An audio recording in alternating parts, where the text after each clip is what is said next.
जाति धर्म की नफरत छोड़ो, इंसानियत का नाता जोड़ो। जय ड्राइवर जय किसान, देश का रक्षक बड़ा महान, सब लोगों का हो सम्मान। रिक्त पदों की भर्ती हो, दवा पढ़ाई मुफ्ती हो, खाद बिजली सस्ती हो, नेटवर्किंग बिल कम हो, महिलाओं और बुजुर्गों को पेंशन मिले, रसोई गैस सस्ती हो, देश के चालकों का लाइसेंस रिन्यूअल फीस माफ़ हो और जवानों की 8 घंटा ड्यूटी हो, 2 गुना फौज में भर्ती हो। साथियों, हमारे देश के माननीय प्रधानमंत्री जी रातों दिन मन की बात तो करते हैं लेकिन जन की बात नहीं करते। जो कि भगवान कृष्ण ने गीता में उपदेश दिया है, मन बड़ा चंचल और पापी है। और उसी चंचल मन की कल्पना पर इन्होंने नोटबंदी, जीएसटी, किसानों का काला कानून, तमाम तरीके का कानून लागू किए, जिससे पूरा हिंदुस्तान हैरान परेशान है। साथियों, नोटबंदी ठीक उसी प्रकार से है जैसे हाई स्पीड में कोई ट्रेन जा रही हो, अनाड़ी ड्राइवर अचानक ब्रेक मार दे तो गाड़ी तो पलट जाएगी, बैठी हुई सवारी सब घायल हो जाएंगी।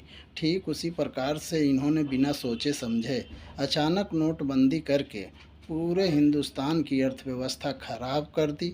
छोटे मझोले कल कारखाने बंद हो गए, जिससे महंगाई, बेरोजगारी और भीख मांगने वालों की देश में संख्या बढ़ गई। साथियों, ये उत्तर प्रदेश बनारस से 2 बार सांसद चुने गए और विश्व का नंबर 1 का ऐतिहासिक स्टेडियम ले गए, गुजरात में स्थापित किए, ट्रंप से उद्घाटन कराए। दूसरा, टाटा एयर बस प्लांट फैक्ट्री रतन टाटा जी से उद्घाटन बड़ोदरा में कराए।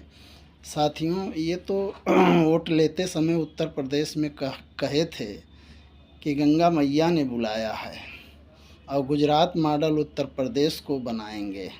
साथियों, यदि ये दोनों स्कीमें उत्तर प्रदेश में स्थापित हुई होती तो लाखों लोगों को रोज़गार मिलता, हज़ारों ड्राइवरों को नौकरी मिलती।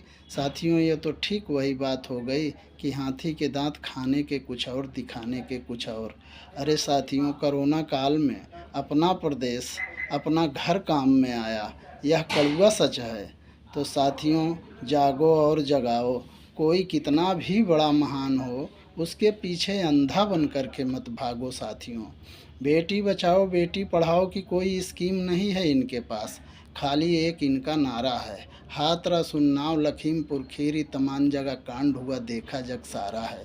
साथियों, चुनाव आ गया है, जैसे कोई शिकारी मछली पकड़ने के लिए कटिया में कुछ चारा लगा देता है, ठीक उसी प्रकार से फिर शिकारी शिकार को पकड़ने के बाद चाहे वह आगे से काटे चाहे पीछे से काटे, यह उसकी मर्जी है।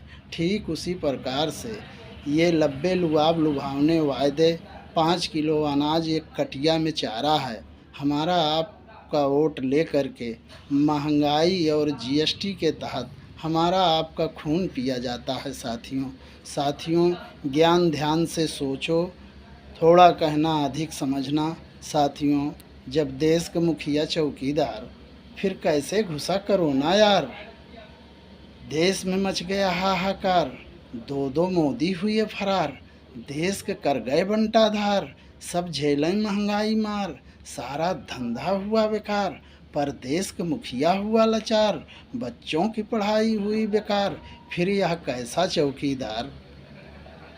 चौकीदारी हुई बेकार। अब देश की जनता करे पुकार, नई सरकार अब की बार, जय हिंद जय भारत। साथियों, धन्यवाद।